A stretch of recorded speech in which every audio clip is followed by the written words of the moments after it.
Here we have a quick tutorial on how to make a slab bottle style bud vase. And remember, a bud vase has to have a very narrow opening because it's meant to just hold a few little flowers and not a giant bouquet. So here I make my pattern and I carefully think it through.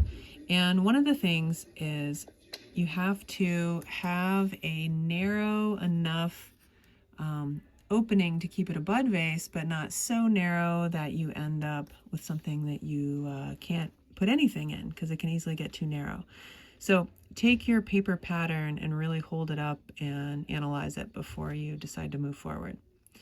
And here I have a really nice tool that we have on the front desk that is for cutting 45-degree angles.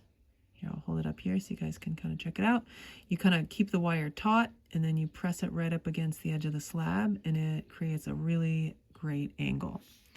And I'll do this one angle at a time because if I cut the whole thing ahead of time, sometimes you can accidentally bevel corners that you don't want to be beveled.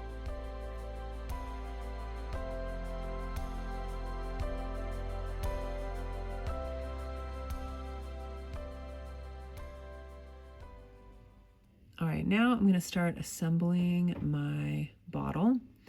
And I put little coils underneath the sides to kind of support it. You could do it differently, but this seemed to work pretty well for me. And then I put a bag inside it to help it keep its volume. Score and slip. Whenever you can throw a coil in the seam, that's great, but if obviously at the very end, it's really hard to with that final seam. Sorry, my camera is a little off screen there. And I'm sealing it up, and then here is the final product.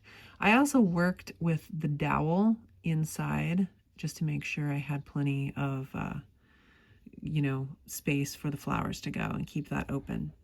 All right, there you go.